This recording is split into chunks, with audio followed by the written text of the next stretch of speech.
নমস্কার বন্ধুরা, শুরু করছি আজকের রেসিপি রাই কিচেন রুমে। আপনাদের সবাইকে স্বাগত জানাই। আজ একটা নিরামিষ রেসিপি করব। এখানে রেসিপিটা কোনো রকম বাটাবাটির ঝামেলা ছাড়া, কোনো মশলাপাতি ছাড়াই একদম অল্প মশলায় রেসিপিটা করব। তো রেসিপিটা পুরোটা দেখতে থাকুন। নিয়েছি ফুলকপি, আলু, বেগুন, সিম আর মাছের বড়ি। এখানে ফুলকপিটা নেব না, নেব শুধু কপির ডাঁটাগুলো। আর বেগুন, আলু, সিম সবকটাকে একসাথে কেটে নেব। এবার ফুলকপির থেকে কপির ডাঁটাগুলোকে আমি আলাদা করে নিলাম। সবকটা ফুলকপির ডাঁটা, কচি ডাঁটাগুলো এভাবেই নিয়ে নিলাম। আর যে শক্ত ডাঁটাগুলো হয় সেই ডাঁটাগুলোকে পেছন আর সামনে থেকে এইভাবে হালকা করে খোসাগুলো ছাড়িয়ে নিচ্ছি। খোসাগুলো সবকটা ছাড়ানো হয়ে গেলে ডাঁটাগুলো দুপাশ থেকে কেটে সমান করে আমি সবকটা ডাঁটা এভাবে নিয়ে নিচ্ছি। সবকটা ডাঁটাকেই কেটে নিলাম। এবার কেটে নিলাম আলু, সিম আর বেগুন। সব সবজি কাটা হয়ে গেছে, এবার ধুয়ে নিয়ে আসব।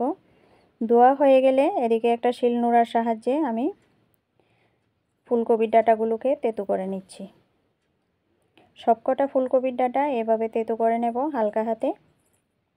তারপর এখানে নিয়েছি গোটা জিরে। অল্প কিছুটা গোটা জিরে শুকনো খোলায় ভেজে আমি গুঁড়ো করে নেব। জিরেগুলো ভাজা হয়ে গেলে এদিকে দিয়ে দিয়েছি কড়াতে অল্প সর্ষের তেল, দিয়ে মাছের বড়িগুলোকে আমি লাল লাল করে একদম লো স্টিমে অল্প কিছু সময় নিয়ে ভেজে নিচ্ছি। মাছের বড়িগুলো ভাজা হয়ে গেলে তুলে নিয়ে আমি কড়াতে দিয়ে দেব আবার অল্প সর্ষের তেল, দিয়ে ফোড়নটা দিয়ে দেব। বড়িগুলি নামিয়ে নিচ্ছি।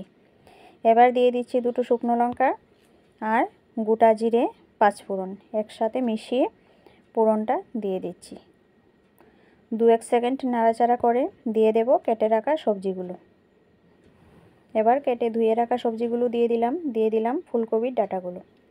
দিয়ে নুন হলুদ না দিয়েই অল্প কিছুটা সময় আমি কষিয়ে নেব। এই সবজিটা অনেকটা সময় কষিয়েই করতে হবে। এখানে নিয়েছি কাঁচা লঙ্কা, তেতো করে নেব। আর ওইদিকে সবজিটার মধ্যে দিয়ে দিচ্ছি হলুদ গুঁড়ো আর স্বাদ মতো নুন দিয়ে আরও অনেকটা সময় সবজিটাকে আমি এভাবে ভেজে নিচ্ছি।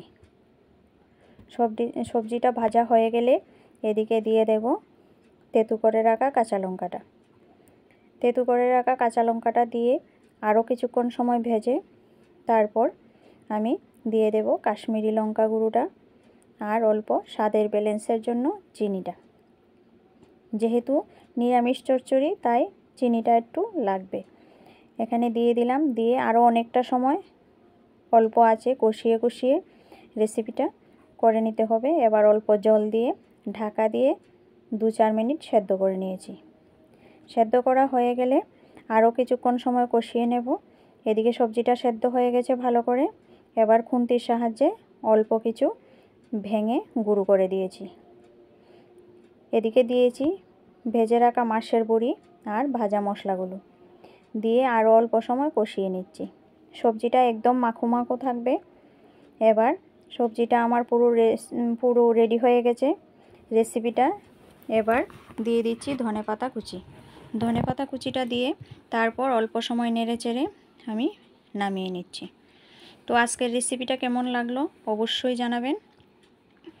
আর এভাবে কম তেল মশলায় একদম এমন শর্টকাট পদ্ধতিতে অবশ্যই একবার রান্না করে খেয়ে দেখবেন।